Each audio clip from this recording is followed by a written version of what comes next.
Super Mario 64. Man, what a fantastic game. It revolutionized video games with its sprawling open-world environments, at the time groundbreaking graphics, a beautiful soundtrack, and tons of replayability. The game perfectly translated Mario's 2D gameplay into 3D. But you knew all of that already. Here's something you might not have known. There was a plush set released for it. Now, this isn't that much of a surprise. Back in the 90s, if there was a big-name game coming out, there was probably a plush set released in UFO catchers in Japan to promote it. And since Super Mario 64 was such a big deal, it had a plush set. Let's talk about it. Welcome to a look back at the Super Mario 64 plush set.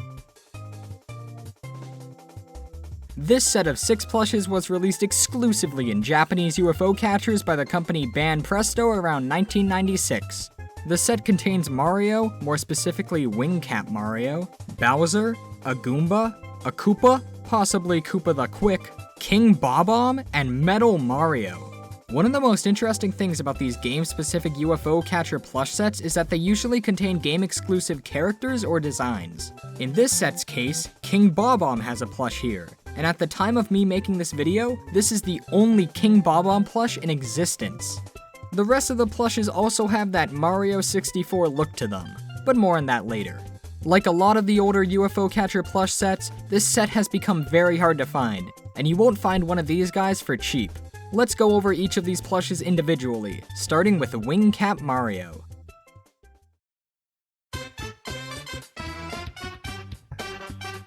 You know, most Mario plushes out there are pretty stock and standard. It's always like, oh yeah, it's a him, Mario, but not much else. This plush, however, is one of the few that break that mold. It is Wing Cap Mario after all. However, that's not to say that this plush is the only plush out there like this. Some of you may have been watching this video and saw this plush and were thinking, oh, I have that plush. Well, you may, but it's more likely that you actually have the BDNA Mario plush. This plush was released around 1997, a year after Ban Presto released their plush set.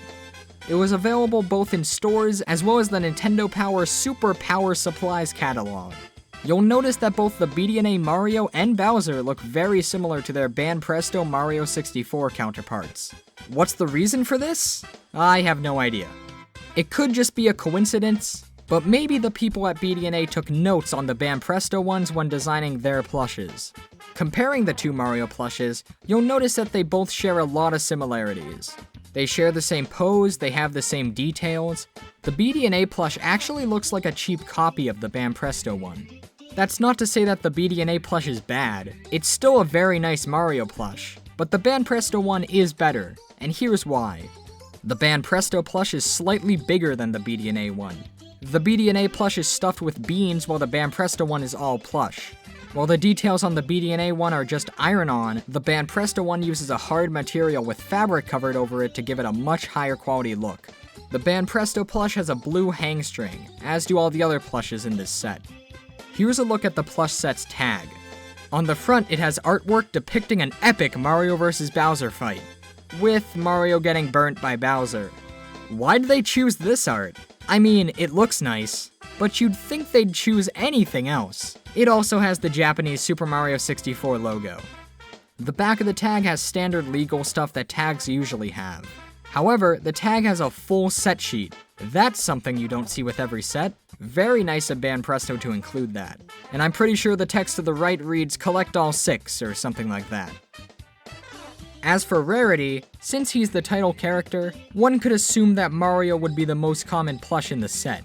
And they'd be right. Mario will only cost you around $50 to $70, though I have seen him go for more.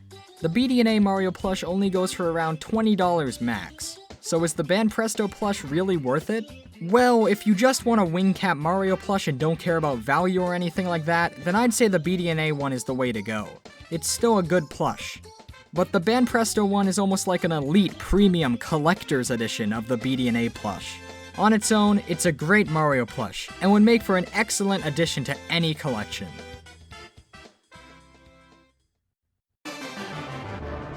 The Bowser in this set is pretty nice. While he doesn't really look like his in-game model appearance, he does closely resemble the Super Mario 64 era art of him, which is good. Once again, this Banpresto Bowser plush shares a lot of similarities to the BD&A Bowser plush. They're both around the same size. They both have very similar construction and detail. However, they also have a lot of differences. The colors chosen for the plushes are different, with the Banpresto plush looking more accurate to official artwork. The BD&A plush uses iron-on materials for most of its details, while the Banpresto plush uses fabrics. The Banpresto plush also has more details when compared to the BD&A one. The BD&A Bowser is missing his spiked cuffs, while the Banpresto one has them. The face on both of the plushes looks similar, though the Banpresto Bowser has more teeth, which for a character like Bowser is a good thing. Their shells look very similar. They're almost identical. The BD&A plush is once again filled with beans, while the Banpresto one is filled with higher quality plush stuffing. While with the two Marios, I'd say they're both really good plushes and you could get either one of them and that'd be fine. I think with Bowser, the BD&A plush is significantly worse than the Banpresto one, since it's missing some details and overall doesn't really look that great. And that's really surprising. See, the BD&A plushes could be found in stores as well as the Nintendo Power catalog, while the Banpresto plushes were found in Japanese arcades as prizes. If you've ever seen claw machine prizes, the Banpresto plushes are kinda like the Japanese equivalent of those. So the fact that what is basically a claw machine Bowser plush looks better than a store-bought Bowser plush goes to show how high quality this Mario 64 plush set really is. Banpresto could have easily skipped out on some of the details on this plush, but they didn't. And to be fair, the BD&A plushes only retailed for $5.99 when they came out, so they're great for that price point. And yes, arcades are much bigger in Japan than they are in America, so it makes sense that a company like Banpresto would put a lot of detail into their plush, but still. As for Bowser's rarity, I'd say he's worth around $100 to $130. With Mario and Bowser out of the way, we can start looking at the more unique plushes in this set, starting with Goomba. Yeah, there have been a lot of Goomba plushes over the years, but this plush really captures that Super Mario 64 look. Comparing it to how a Goomba looked in the game, it's very accurate. It even has cardboard in it to keep it looking flat, making it look like its in-game low-poly model. Since Goomba's design is very simple, Banpresto managed to put every single detail needed onto this plush, and it looks great. His eyes are that cardboard-like material found on the other plushes. However, this Goomba is unique when compared to the other plushes in this set as it uses the iron-on material for both its eyebrows and mouth. It's very interesting that they didn't just use felt on these details like they did with the other plushes. Maybe it was a cost-saving measure, who knows. It doesn't take anything away from this plush though. Once again, this plush is very well stuffed with plush material, making it very firm. A good price for Goomba is hard to determine. I don't see it pop up very often at all. However, given the ones I have seen, I'd say he's worth anywhere from $80 to $150. Goomba is one of my favorites in this set. There's nothing wrong with him, and he looks very unique given how much he looks like his appearance in-game. And that's a trend we'll see continue on to the next plush in this set. Now, is this a plush of just a standard Koopa? Or is it Koopa the Quick? Given how this set contains game-specific characters, it very well could be. However, Koopa the Quick looks no different than a standard Koopa, so it could work either way. I'll just call it a Koopa plush for simplicity's sake. This plush in many ways is like the Goomba plush. It's simple, but manages to stand out by looking like no other Koopa plush out there. For example, look at its hands. His hands are just spheres, they're ball hands. An exclusive feature found only in Mario 64 Koopas. Its feet are also flat, once again having cardboard in them to maintain that shape. And while they are flat, this plush can't stand, so they were probably added just to look like the in-game model. Its eyes are one big piece, with a black line added to separate them, which is a little strange, but then again it's how Koopas looked in Mario 64, minus the black line.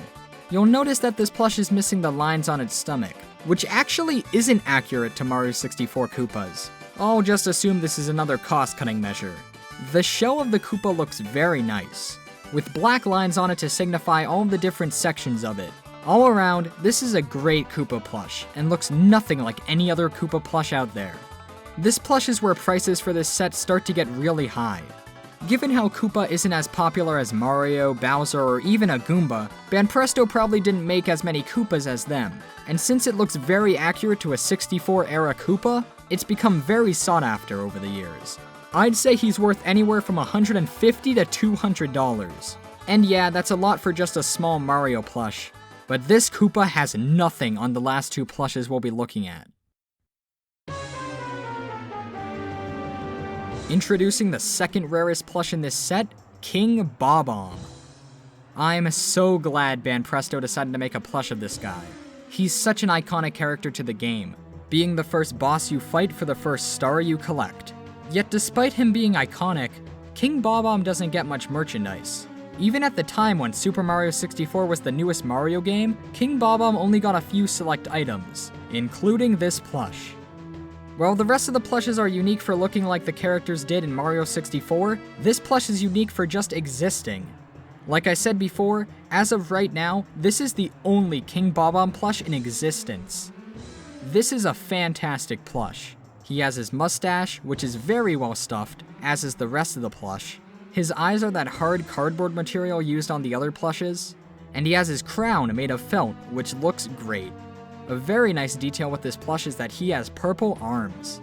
In the game, he's depicted with having purple ball arms and legs, so I guess this isn't entirely accurate, but it still looks nice. He's actually missing legs entirely, which is kinda weird, but it works. This is probably my favorite plush in the set, but how much is it worth?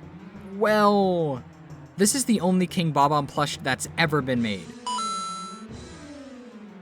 I can't imagine Banpresto made too many of him given how obscure of a character he is. All of that together makes this plush extremely rare. If I had to put a price on him, I'd say he's worth at least $250. I've never seen him go below $200. However, I have seen him go for more. Here's a sold eBay listing for a near mint condition King Bob-omb, complete with tag and hang string. Guess how much he went for? If you said $800, you'd be correct. But guess what? He's not even the rarest in the set, because there's one more plush we'll be looking at today, Metal Mario. It's very rare that you see companies make plushes of metallic characters, because their designs are always very tough to capture accurately in a plush. However, Banpresto took the challenge of making a Metal Mario, and I think they pulled it off. The plush is made of a smooth, shiny material, giving it that metallic look accurate to Metal Mario.